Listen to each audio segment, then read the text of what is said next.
Yo, what's up? My name is Johnny, and this is Live with Johnny.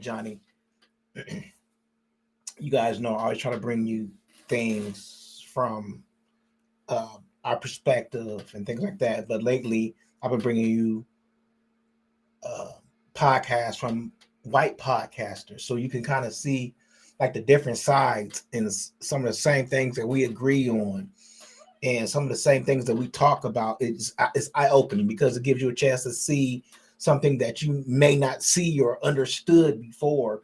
So this is opens your eyes to different things. Um, we're going to talk about today how the young white youth think about racism because, like, for years, their parents have been able to, and grandparents, I should say, or parents have been able to pass it off to their kids, and then their kids start being racist and racism and thinking certain things about black people. But one thing that I say, you can agree with me, you can agree to disagree, is I think like music, especially like rap music, but generally black music, has soften like white kids. And you've seen that with like even groups like NWA, where like they was trying to stop NWA. I think one of the reasons because it started reaching white kids and telling white kids our story so they could start relating to like what we go through as black people, and they started hearing our stories. Now the cops, police brutality and things like that, and America didn't want that. Their thing was to put this gangster music out there so we could hurt ourselves. But then white kids started listening to it, and it was like, oh, we started something. So I think, like I said, it breaks to me. And then you fast forward to today, you have Drake, and it is completely. What's that one boy? 21. It completely breaks down this racism in white kids. So we're gonna watch this video, and I want y'all to see this and kind of just take a listen to how this, especially one white kid, breaks it down and just embarrasses older racist men. It's crazy. Y'all gotta watch this and make sure y'all sharing it. We're on 3 different platforms. This new generation is so soft, says the same people who were crying 50 years ago over having to share a water fountain with a black person. Why does this kid have a phone? Why is he making like great points? And why is he talking into his phone from that direction? And how did he upload it? And how does he know about this? Because he has a phone. Bro, I thought we dug this good enough, dude. You thought we buried this? Yeah, I thought we buried this a while ago, bro. I thought we covered this up, man. He looks so disgusted. His face is like, oh, this kid's learning about the cranberry juice box. How is this kid learning about this? and it says, bro woke up and out of all languages, he chose to speak facts. Just when I was losing hope in humanity, this guy is so intellectually capable of saying things of this nature. This kid is going places. He is going far. You know what irks me the most about that post I made the other day about that child who was like, 50 years ago, y'all were crying about sharing a fountain with black people, which was very valid. It may have not been 50 years ago, but I've never seen a platform where a bunch of adults are trying to dissect a child who's obviously 10 to 13 years old, maybe younger. And they're like, oh, well, 50 years ago, nobody was crying about a water fountain. Do the math. You guys are a bunch of adults dissecting a child, and this goes to show how uneducated and foolish some of you guys really are, because everybody understood exactly what that kid was saying. His whole point of where he was coming from was explaining the fact that years and years and years ago, racism was a thing. Years and years ago, people couldn't go to the same school together, but because that's not a thing anymore, it shows who still wants that to be a thing by the way you guys project and deflect. Obviously, a child's not going to have the timeline perfect because, again, this child's 8 to 13 years old. But for all of you saying, oh, it wasn't 50 years ago, no shit, Sherlock. Maybe an adult should be able to identify that. But the problem is you guys still can't. And the fact that the world is still not divided, it makes you guys so angry. And I feel like that is the problem. That's a deeper rooted issue. Your racism can't be public anymore. Sucks to suck, doesn't it? This video, and I'll be right back. One of the arguments you hear in opposition to talking to young children or to teaching elementary level school children about racism or the history of racism in America, the argument goes something along the lines of, well, you're going to make white kids feel bad about being white. I've heard that before. What is your response to that? Well, I would say those people are most concerned about our teaching of slavery. So let's just talk about slavery. Sure. If we teach white kids about slavery, we're going to teach them that there were white people who enslaved people and there were black people who were enslaved. And we're also going to teach them that there were white people and black people who challenged and fought against slavery. And so my question back to them would be, why can't we allow white children to identify with white abolitionists? And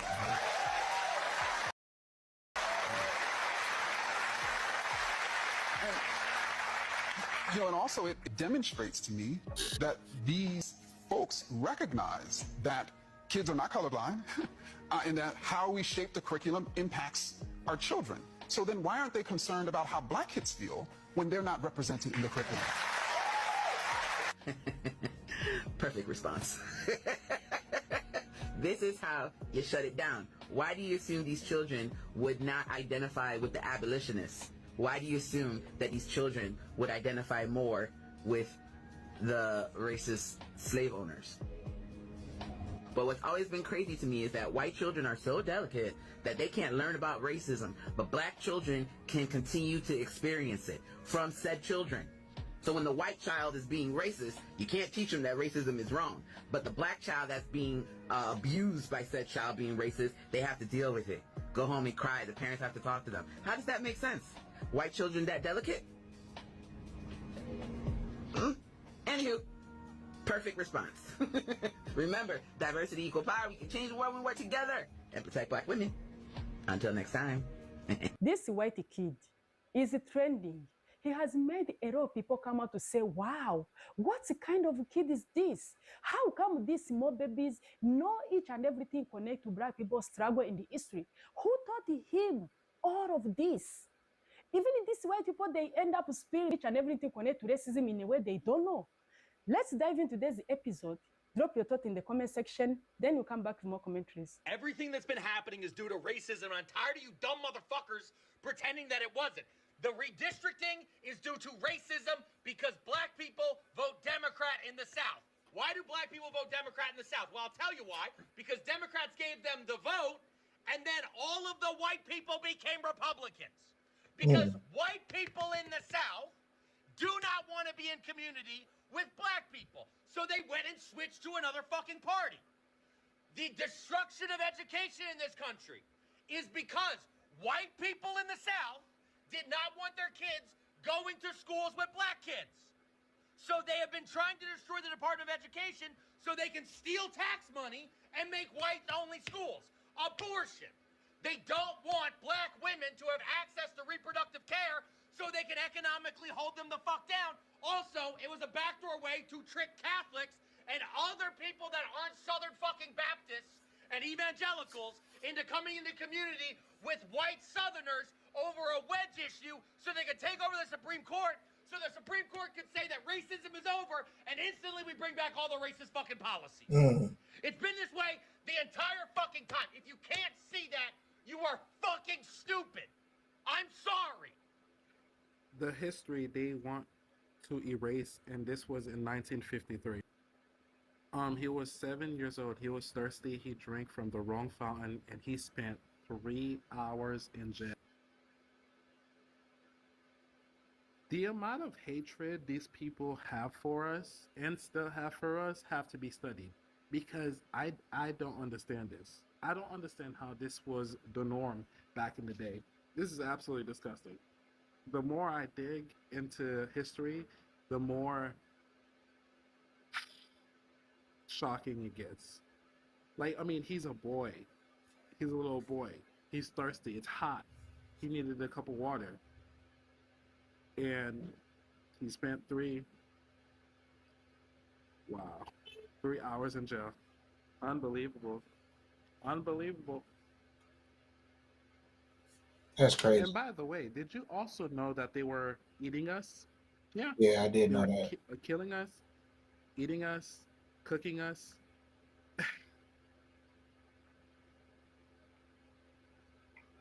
But like I said, they would never put that in the history books.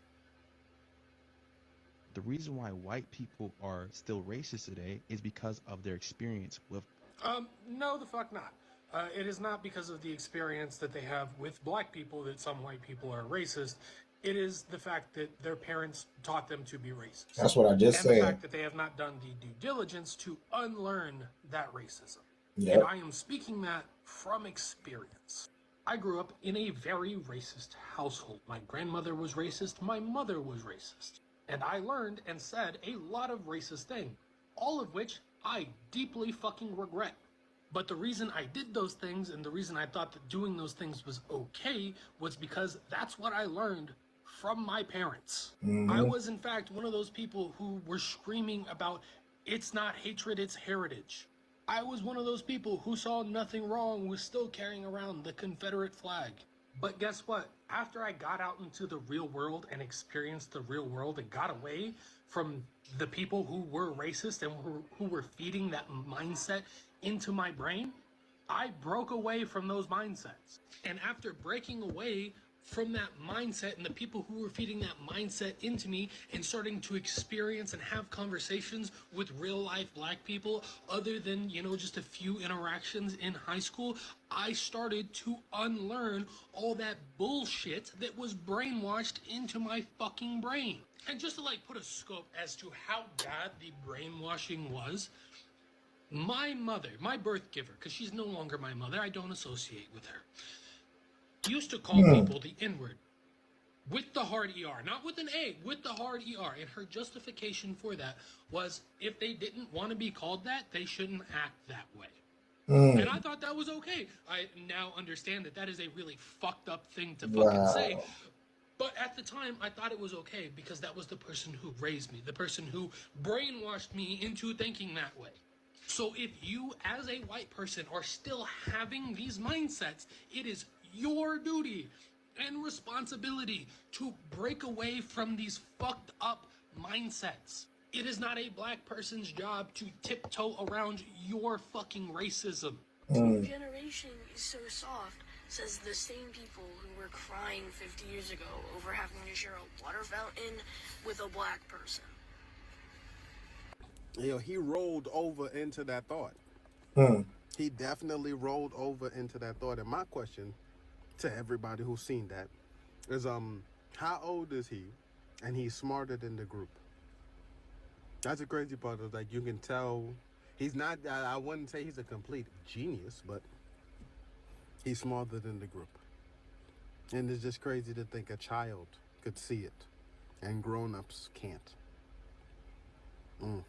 Yeah, But you're on the right track, my boy. that's crazy. On the right track. Don't let them take you off that high horse that you on, even though it's not a high horse. Tell me what y'all think about in the comments, though. And it's just crazy he is that young with that much sense. Good parents. Is either good parents or they gave him enough freedom that he decided to learn things to do it the right way compared to how other people did it. A white boy on TikTok talking some young dude, maybe like a little bit older than Noga, between Noga and Jasmine. He was like, this generation weak, y'all scared of everything. He said from a generation who 50 years ago was crying because they had to share a water fountain with a black person. Damn. You got everybody talking. Like, but he's not lying. No, But he's like, we. And not being wild. Yeah, not being wild, he been here already. That's how he know. Nah, for real. Yeah, He felt that. Yeah. I know when old racist white people walk around today, they be like, these motherfuckers really free. You gotta think about it. Like, they didn't see this future. In their mind, things were going to stay the same. Like, it was never going to be, it was always going to be blacks over here, whites over here. Whites up here, blacks down here, color water fountain, white water fountain. And it was just going, it was always going to be like that. They didn't see the future, but now they gotta walk around and be like, these motherfuckers out here getting rich and thriving, and I'm seeing them on TV and they all over the radio. Like, what the fuck? They have to reminisce on the past. I know racist old white people reminisce on the past. Damn, baby, remember back in the day when the blackies would cross the railroad tracks and we'd throw rocks at them and call them fried chicken eating, watermelon sucking, Kool-Aid drinking baboons, and they would just go back on their side of town for months on end? Well, after what happened in Alabama, my hopes and dreams of that ever happening again were slim to none. Abso-fucking-lutely. They just gotta live through that shit. They just gotta sit through it. They just gotta take it. Just imagine how they felt when Obama became president. I wish I was a fly on the wall in the house of an old racist white couple when they said, Barack Obama is your president. Oh my God. They had, so many of them had to have heart attacks. Oh my God. Baby, come look at the TV. We gotta move. We gotta get out of here. Look at this Maribel. We gotta get out of here. They just letting anybody be president. How they let the baboon get in there? They can't fucking read. Can't believe they let Chris Rock be president, baby. We gotta fucking move. Your generation threw a fit at the thought of black people drinking from the same drinking fountains as white people. Ooh. Also, remember that time their parents blew up Tulsa, Oklahoma? Like an American city. Why did they throw bombs at Tulsa, Oklahoma? We should look it up. Google that. I want y'all to know, man, Cecil Williams, right? Y'all know this legendary Yes, picture sir. right here. That's right. Of the brother drinking out of the whites only water fountain. I always wanted to ask you, Mr. Williams, was it a spontaneous act of rebellion or something you planned to do as a statement? It was a little bit of both. I was thirsty, but also this was, it was the middle of the sunshine of the summer. You know, as evident from the T-shirt. But also this was not the first time I did this. There were many other times that I felt I wanted to get a little close. Really, I was not satisfied with living in the status quo and segregation. So this was something that I had done many times, and my mother warned me not to do it anymore. But I did it again, and this time it was photographed. Did you feel fear in that moment, or was your faith stronger than your fear? None whatsoever. This is about 15, 20 miles from Orangeburg and on Highway 21 and coming back from an assignment for Jet Magazine. But I never sent this picture to Jet. It was something that I held in the family, and I knew I would get chewed out had I, given it to my mother and father to see. So I hid it from them and never sent it to Jet. Wow. So how'd they get it? 3 or 4 years later, showed it to them in a conversation one Sunday afternoon during a dinner. It kind of came out, and then I got chewed out. Wow. Like they said in the comments, the kids are all right. There's hope in Gen Alpha. I don't know who his parents are, but they raised a smart kid. Keep up the good work, y'all. I really thought he was going to say more in this video. I thought he was going to eat down. I think he's going to go in on them. I mean, he already went in on them with that one line talking about how, oh, this generation is so soft. Really? When y'all aren't y'all the same people who were complaining 50 years ago about having to share a water fountain with black people? Weren't you the same people complain about having to sit in the same area as black people? Weren't you the same people complaining about DEI?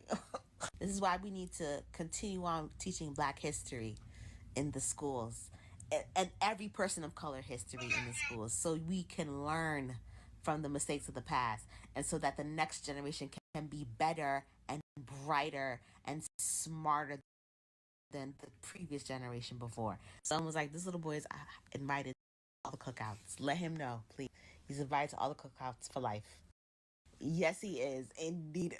I had a pretty unique exposure to racism when I was a kid. My siblings and I were adopted. My sister is white, my brother is black. Our community schools were white, everyone was white. Growing up, my brother was bullied incessantly by people of all ages, even family members.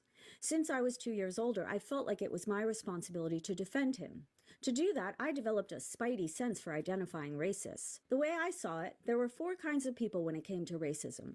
There were the openly racist and not afraid to show it people. There were the covertly racist but careful to hide it people.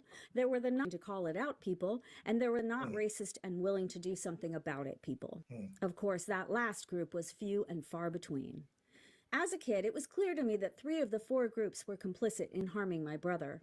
An overt racist would say something racist to my brother. The covert racist wouldn't flinch. The not racist but not willing to call it out person would act like they didn't see it, and my brother would get the message that he either deserved whatever was said or he wasn't worth defending.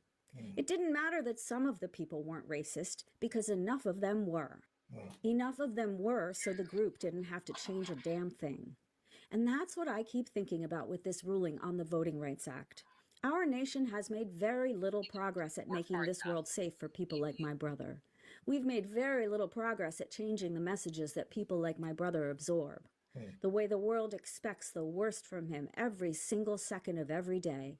We still very much have a group that's unwilling to change. I've been thinking about this because it feels like something changed with the last ruling. The slide from covert to overt seems much more obvious. The racist underpinnings of this decision are not plausibly deniable. The fact that Alito cited bad data to support his position, knowing full well he would be fact-checked, is very telling. And let's not pretend the conservative justices didn't know Republican lawmakers in the South were going to take the ball and run on this. Maybe they didn't realize just how quickly the greasy, grimy, greedy lawmakers would shove their racist flags into the soil of every single voting district. Except something tells me the kinds of people who accept bribes from fat cats with matters before the court, the kinds of people who announce their homophobic and Christian nationalist tendencies by literally flying symbolic flags at their home, the kinds of people who only adopted a formal ethics code after years of pressure and made sure it has little enforcement power. Those kinds of people probably knew exactly what would happen with this ruling. And it's quite clear that they don't care that because of this ruling, people like my brother will find themselves in rooms even more populated with people complicit in racism, and the people willing to do something about it will be even fewer and farther between. Yeah. Well, SCOTUS, I hope you're having the day you deserve. You heard what that baby said. Like what she's saying, it definitely makes sense. How many of y'all agree with what she's saying? You can leave a comment. You can leave me a comment. We can get to you and read them live on the air as we continue.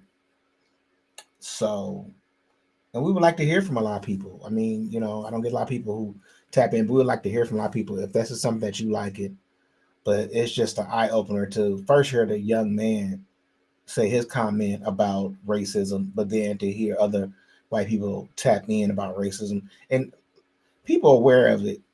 I think today the majority of people you have are the people who don't say anything. But then again, you do have the people who are going to do something. They just not going to say anything. It's hidden. And that's why it's so hard to detect, because people want to hide their racism. So it's crazy, but let's watch more of it. He said that with his whole chest. And I believe that he is a part of the group that Whitney was talking about, the children of our future. We have stumbled upon them. Because I've been searching high, and I've been searching low, and I have not been getting any results. But that baby said what he said. TT, we got you. Don't worry. You said what you said. This new generation is so soft, says the same people who were crying 50 years ago over having to share a water fountain with a black person. Jim Crow began being dismantled in 1954, and it was totally dismantled by 1968. A lot of people that were around during that time are still alive. The children during that time are between the ages of 50 and 80 today. And just because they were children when this was happening, and they may or may not remember it, didn't mean that they weren't taught these ways, because who raised them? The very people that lived through segregation raised them. That's why we see a lot of people being openly racist, especially the boomers, because this is what they grew up with. So yes, young one, you said that the same people complaining that this younger generation is soft are the same people that were complaining about drinking from the same water fountain as somebody with a different color as them. And here we are today, still seeing them cry because they're not the superior race, as they tried to continue to be the superior race. Not all of them, but most of them. And let's also not forget the people of color that ass kiss, because they think that the more they kiss ass, the whiter their skin color becomes. But yeah, let me know what you think in the comments below. I'll never forget the day a white buddy of mine said black people don't deserve equality because they could never get enough. And that's true. White people are actually scared of equality. That's just how racist we are as a people. And it's not just that one person. White culture in general. Probably I would say most white people, when they hear the word equality, they fear that white people will be oppressed because brown, black, and indigenous people might actually get what's fair and just. That's just how racist we are. And we're so obsessed with the idea of not having equality in America for black, brown, and indigenous people that we don't have health care, that we don't have economic equality. We don't have reasonable gun laws. Our liberties are being stripped because we have a fascist, racist, white supremacist regime in office because we are so scared of equality. We're so scared that black and brown folks might become the majority one day. That we had a black president, and now we've got to have a white supremacist president. That's how scared we are of equality. That's how racist we are as a people. Go to the fucking root. The root of America's problems. The root of the white man and the white woman, their problems, and America and the world. If you think about it, colonialization, white supremacy, the mentality of white people today, not just yesterday, today, right now, the denial racially, the silence, the apathy, the continuous gaslighting, all that fucking shit, that's ruined us. It's ruined white people, and it's ruining our nation. And whose fault is it? White people's fault. Their inability to fucking fix their goddamn problem. Until we fix white supremacy, everything we try will fail. It's dysfunctional and it's toxic, and Trump and this regime is the perfect proof of all that shit. Damn. How we got in this fucking mess? White people's bullshit. I've been saying that. White people's racist fucking bullshit. Period. You can't understand how powerfully racist that question is, can you? Because you could never ask a white author, when are you going to write about black people? Do you think that there is still and will forever be a black-white divide? No.